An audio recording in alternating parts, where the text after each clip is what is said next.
सालों पहले एक प्लेनेट यानी सैयारे पर एक बहुत ताकतवर और खतरनाक बुरा क्रिएचर रहा करता था। अपनी ताकत से वो बहुत सारे प्लेनेट्स को तबाह करता जा रहा था। अब ये सूरत-ए-हाल देखते हुए बाकी प्लेनेट्स के रहने वाले जो खुद भी काफी ताकतवर थे, उन्होंने इस क्रिएचर के खिलाफ लड़ाई की। इसे कमजोर करके मार के उन्होंने इसे जमीन यानी हमारी दुनिया में कहीं पर कैद कर दिया। अब कहानी आती है प्रेजेंट टाइम यानी मौजूदा वक्त में। हमें जमीन यानी हमारी दुनिया दिखाई गई, जहाँ पर दो बहन भाई खेल रहे थे। इनमें बहन का नाम मिमी था। ये दोनों बॉल्स वाले गेम खेल रहे थे, जिसमें जो भी हारेगा उसे जमीन में दफन कर दिया जाएगा। इसलिए ये लोग गड्ढा भी खोदते हैं, और क्योंकि उन्होंने गड्ढा काफी गहरा खोदना था, इसलिए गड्ढा खोदते खोदते इन्हें रात हो गई। जहाँ तभी मिमी के भाई को एक ताबूत दिखाई देता है, जिसे देखकर दोनों काफी हैरान रह गए, क्योंकि उसके ऊपर एक लाल रंग का चमकदार कीमती पत्थर लगा हुआ था, जो कि असल में उसी बुरे क्रिएचर का ताबूत था। अब मिमी ताबूत के ऊपर से वो कीमती पत्थर निकाल लेती है, जिसके साथ ही ताबूत जोरों से हिलने लगा। आसपास की भी हर चीज कांप उठी और तेज आवाजें भी आने लगती है, जो सुनकर उनकी मोम डैड बाहर आ गई। बच्चों ने उनसे ये बात छुपा के रखी और कहते हैं कि कुछ नहीं हुआ, सब ठीक है। उनके जाते ही क्रिएचर ताबूत में जिंदा हो गया और ताबूत को तोड़कर बाहर आने लगता है। सबसे पहले उसका डरावना सा हाथ बाहर आता है। बाहर आने के बाद क्रिएचर आसपास देखने लगा और इनके घर से निकल जाता है। वो सीधा आया एक फैक्ट्री में, जहाँ उसे 3 चोर मिलते हैं। अब क्योंकि क्रिएचर पहली बार इंसानों को देख रहा था, इसलिए उनसे कहता है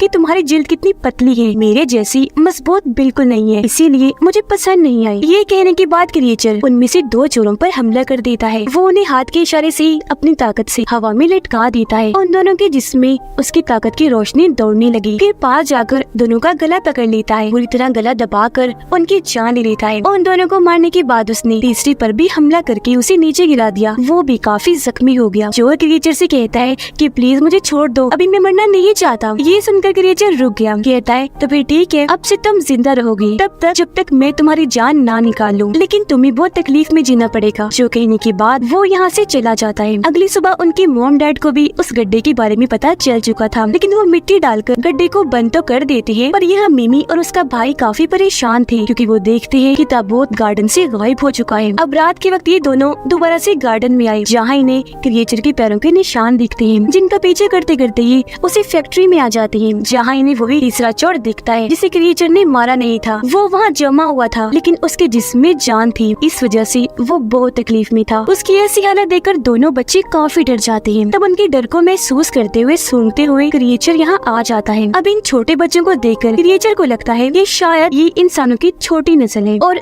वो इन दोनों को मारने के लिए इनकी तरफ बढ़ने लगा। लेकिन तभी वो मिमी के हाथ में वो लाल पत्थर देखकर रुक जाता है। तो यहाँ हमें पता चला कि ये कीमती पत्थर दरअसल एक बहुत नायाब हीरा है, और ये जिस किसी के पास भी होगा ये क्रिएचर उसका गुलाम बन जाएगा और उस इंसान के हर हुक्म को मानेगा। इसलिए क्रिएचर उससे वो हीरा लेने की कोशिश करता है और उसे डराने लगा, पर मिमी नहीं डरती, क्योंकि वो काफी बहादुर भी थी और समझदार भी। अब तक उसे इस हीरे की ताकत के बारे में पता चल चुका था। वो ये भी जान गई थी कि इसकी मदद से मैं क्रिएचर से कुछ भी करवा सकती हूँ। तो अब क्रिएचर को चेक करने के लिए मिमी उसे हुक्म देती है कि मेरे भाई को हवा में उड़ा दो। तब क्रिएचर ऐसे ही करता है। वो उसके भाई को हवा में उड़ाकर घुमाने लगा, लेकिन साथ ही उसे काफी गुस्सा भी आ रहा था, ये सोचकर कि मैं एक इंसान जो छोटी बच्ची है उसका हुक्म मान रहा हूँ। इसीलिए वो मिमी को कहता है कि मैं जब भी यहाँ से आजाद होऊंगा और ये हीरा मेरे पास आ जाएगा तो सबसे पहले मैं तुम्हें ही मारूंगा। पर यहाँ गलती से मिमी का भाई उस चोर के ऊपर गिर गया, जिससे चोर का जिस्म नीचे गिर जाता है और उसके जिस्म से जान निकल जाती है। ये देखकर दोनों बच्चे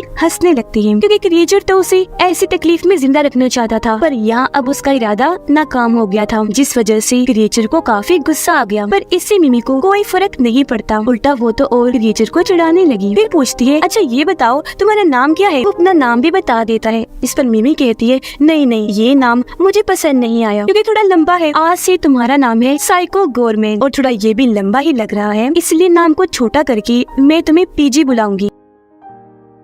पर यहाँ पीजी इन सब चीजों की वजह से काफी गुस्सा और परेशान हो गया था, क्योंकि उसके पास इतनी सारी ताकतें थी, लेकिन उसे फिर भी मिमी जैसे छोटे बच्चे के इशारों पर नाचना पड़ रहा था। फिर तभी उसे आइडिया आया कि जब मिमी और उसका भाई यहाँ से चले जाएंगे, मैं भी यहाँ से भाग जाऊंगा, ताकि दोबारा मिमी मुझ पर अपना काबू न कर सके, मुझे कोई हुक्म न दे। लेकिन उस हीरे की ताकतों के जरिए मिमी को पीजी के इरादों की भनक लग गई थी, इसलिए वो उसे हुक्म देती है कि तुम तब तक यही फैक्ट्री में ही रहोगे जब तक हम लोग दोबारा नहीं आ जाते। जो कहने के बाद वो दोनों यहाँ से चले जाते जाती है और पीजी को हुक्म के मुताबिक वहीं रुकना पड़ता है। अब हम एलियंस के एक प्लेनेट को देखते हैं जहाँ पर एलियंस का एक ग्रुप बैठकर मीटिंग कर रहा था। इनका काम पूरे ही यूनिवर्स की हिफाजत करना था। यहाँ ये बात सामने आई कि इन्हीं एलियंस ने सालों पहले उस क्रिएचर यानी पीजी को जमीन पर कैद किया था। इनकी मीटिंग आज इसीलिए की जा रही थी क्योंकि इन्हें पता चल चुका था कि पीजी आजाद हो गया है। इसीलिए सभी एलियंस पीजी को मारने के लिए अपनी सबसे ताकतवर एलियन जिसका नाम पेंडोरा था उसे जमीन पर भेजने का फैसला करते हैं, जो एक फीमेल एलियन थी। लेकिन क्योंकि वो एलियन है, उसका जिस्म अजीब सा है, तो वो ऐसे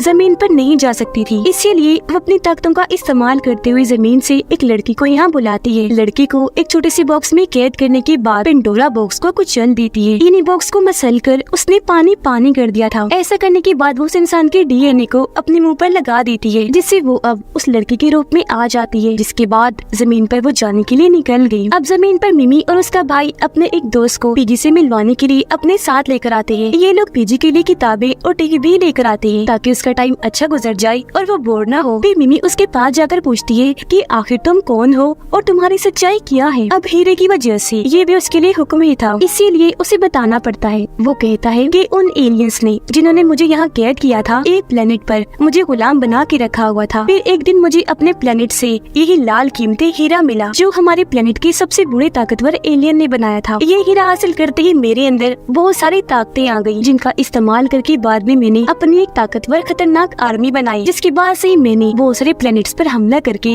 वहाँ के रहने वालों को मारा और उनके प्लेनेट्स को तबाह कर दिया। कुछ प्लेनेट्स पर मैंने अपना कब्जा भी कर लिया था। लेकिन फिर एक दिन एक प्लेनेट के ताकतवर एलियंस ने मुझसे लड़ाई करके मुझे यहाँ जमीन पर कैद कर दिया और यहाँ उसकी बात पूरी हुई। अब यहाँ तीनों को ही पीजी की ये कहानी पसंद नहीं आती, इसलिए वो यहाँ से चले जाते हैं। पर जाने से पहले मिमी ने पीजी को किताबें पढ़ने और टीवी देखने का हुक्म दिया था। टीवी को देखकर उसे एक आइडिया आया। वो उसके जरिए अपने प्लेनेट पर अपनी आर्मी से राब्ता करता है और उन्हें जमीन पर आने का कहता है। घर आकर मिमी का भाई अपने दोस्त के साथ गेम्स खेलने लगा, जिस वजह से मिमी अकेली पड़ गई और क्योंकि वो बोर हो रही थी इसलिए हीरे की मदद से वो पीजी को अपने पास बुलाती है। पीजी जैसे ही आया, मिमी का भाई और उसका दोस्त भी बाहर आ जाते हैं। यहाँ मिमी को अपने दोस्त पर बहुत गुस्सा था क्योंकि वो उसके साथ खेलना नहीं चाहता था, इसलिए वो पीजी को हुक्म देकर अपने दोस्त को बड़ा सा दिमाग बनवा देती है। पीजी ने ऐसे ही किया, जिससे वो इंसान से बदलकर दिमाग की शक्ल में आ गया। पर इसी दौरान उनके मॉम डैड बाहर आ गए और वो पीजी को देखकर काफी डर जाते हैं, तो वो उसे मारने की कोशिश करने लगे। तब मिमी उन्हें रोककर कहती है कि ये किसी को कोई नुकसान नहीं पहुंचाएगा क्योंकि इसे तो खुद मैं कंट्रोल कर रही हूँ। जो सुनकर उसके मॉम डैड का डर भी खत्म हुआ। जिसके बाद ये पूरी फैमिली पीजी का अपने घर में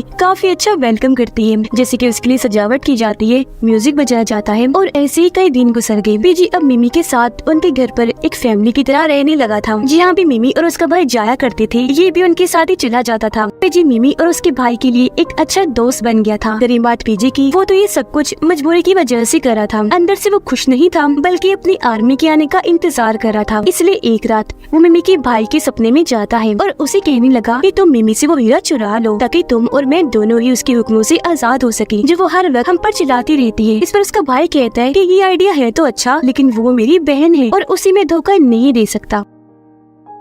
अगले दिन मिमी पीजी को बॉयज वाले गेम खेलना सिखा रही थी, जहाँ तभी पुलिस की गाड़ी आ जाती है। उसमें से 2 पुलिस ऑफिसर्स निकले जो पीजी को गोलियां मारने लगते हैं, पर उसकी जिल्द इतनी मजबूत और ताकतवर थी कि उसे कुछ भी नहीं होता। उल्टा एक ऑफिसर के हाथ को पकड़कर, जिस हाथ में उसने गन पकड़ी हुई थी, पीजी अपनी ताकतों से उसे एक क्रिएचर बना देता है। लेकिन वो दूसरे ऑफिसर को कुछ नहीं करता, बल्कि उसे ऐसे ही छोड़ देता है ताकि वो बाकियों को जाकर पीजी के बारे में बताए और लोग उससे डरने लगे। लेकिन जब वो पुलिस ऑफिसर जाकर उसके बारे में सबको बताता है तो कोई की बातों का यकीन नहीं करता। उधर वो लोग घर जाने के लिए निकल जाते हैं। वो जंगल में थे, यह तभी उनके सामने पीजी की आर्मी आ जाती है क्योंकि वो अपने प्लेनेट से जमीन पर आ चुके थे। उन्हें देखकर पीजी काफी खुश हो गया और क्योंकि उनका लीडर था इसलिए अपने लोगों को हुक्म देता है कि मिमी से वो हीरा ले लो, जिसके बाद इन दोनों को भी मार देना। पर वो ऐसा नहीं करते। तब यहाँ पता चला कि उसकी आर्मी असल में पीजी को ही मारने आई थी, क्योंकि जब पीजी को यहाँ कैद किया गया था तो उसकी आर्मी आजाद जिंदगी गुजार रही थी। वो लोग बहुत खुश थे, लेकिन अब क्योंकि पीजी आजाद हो गया है तो वो और लोगों को दोबारा अपना गुलाम बना लेगा। यही वजह है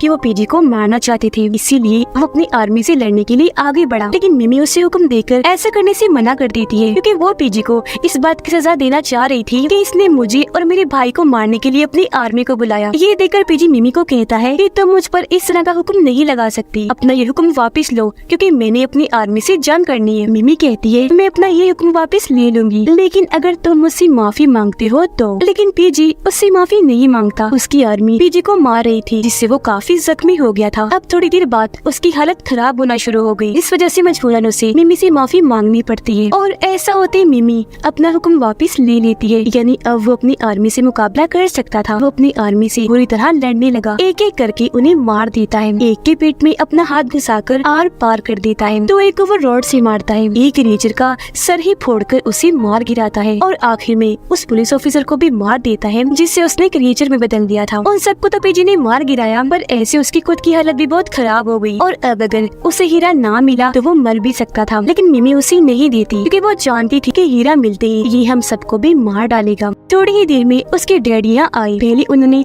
पीजी को गाड़ी में बिठाया, फिर बच्चों को भी बिठाकर यहाँ से घर के लिए निकल जाते हैं। घर आकर इन्होंने देखा कि पेंडोरा इनके घर पर आई हुई है और क्योंकि वो इंसानी रूप में थी तो ये नहीं पहचान पाती कि ये एक एलियन है। वो कहती है कि मुझे पीजी को अपने साथ ले जाना होगा। उसे देखकर पीजी भी समझ गया पेंडोरा एलियन है जो इतनी खतरनाक और ताकतवर है कि वो प्लैनेट्स को चुटकियों में तबाह करती है, और अगर इसने मुझे मार दिया तो ये इस दुनिया को भी तबाह कर देगी और यहाँ की सभी लोगों को मार देगी। पीजी उसके साथ जाना नहीं चाहता था, जिस वजह से उन दोनों के साथ साथ इस फैमिली में भी बहस होने लगी। मिमी का भाई और मोम पेंडोरा के साथ थे। वो चाहते थे कि पीजी उसके साथ चला जाए, पर मिमी खुद और उसके डैड पीजी की साइड पर थे, उसे भेजना नहीं चाहते थे, इसलिए वो सीधा फैक्ट्री आई। पीजी की हालत और खराब होती जा रही थी। वो यहाँ मिमी को कहता है कि पेंडोरा खतरनाक एलियन है, अगर मैं मर गया तो उसे कोई भी नहीं रोक पाएगा, वो तुम्हारी दुनिया को तबाह कर देगी।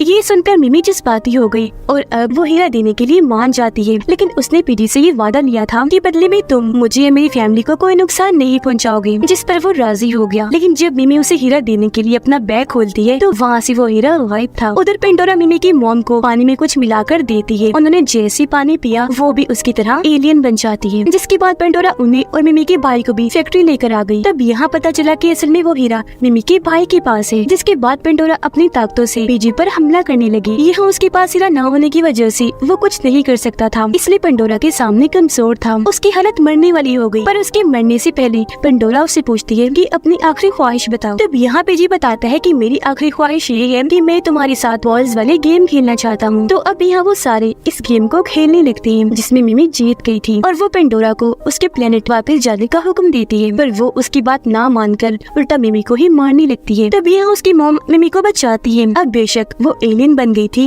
लेकिन थी तो उसकी मोमी ना, जिससे अभी मिमी के भाई और मॉम को इस बात का एहसास हुआ कि पेंडोरा कितनी बुरी है। लेकिन इस दौरान पीजी को अपना चमकदार हीरा वापस मिल चुका था, जिसे हासिल करते ही उसकी ताकतें उसे मिल गई। वो आजाद हो गया और अब वो पेंडोरा से लड़ सकता था। वो एक हड्डी निकालता है, उसका हथियार बनाकर पेंडोरा से लड़ने लगा और उसकी एक आँख फोड़ देता है। वो कमजोर हो गई, जिसके बाद वो उसे इतना मारता है कि इस लड़ाई को जीत जाता है और आखिर में वो पेंडोरा को ही निगल गया। फिर ये सब लोग बाहर आ गए। यह पीजी मिमी को वो हीरा वापस देते हुए कहता है कि ये तुम रख लो, अब मुझे इस हीरे की कोई जरूरत नहीं है, क्योंकि इतने दिन तुम्हारे साथ रहने की वजह से मुझे इस बात का एहसास हुआ कि असल ताकत प्यार और अपनायत में है, जो मुझे तुमने और तुम्हारी फैमिली ने दी। जिसके बाद वो इस फैमिली का शुक्रिया अदा करता है और वहाँ एक काफी बड़ा रास्ता खोलता है और वहाँ से वो आसमान की गहराइयों में चला जाता है। अगले दिन खबरों से पता चला कि पीजी अमेरिका को छोड़कर अब किसी और मुल्क को तबाह कर रहा है, क्योंकि उसने मिमी से ये वादा किया था कि मैं तुम्हें और तुम्हारी फैमिली को कोई नुकसान नहीं पहुँचाऊंगा। इसीलिए उसने मिमी के मुल्क को भी तबाह नहीं किया। अब मिमी का वो दोस्त अभी तक दिमाग ही बना हुआ था, जो अपनी मॉम डैड के साथ बैठकर खाना खा रहा था, लेकिन